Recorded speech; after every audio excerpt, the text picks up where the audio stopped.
दत्तप्रभू एखादी आसुरी शक्ती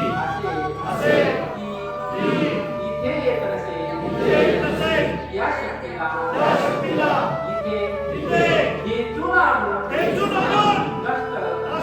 करण्याची कृपा करावी हे दत्तप्रभू एखादी मित्राची शक्ती असेल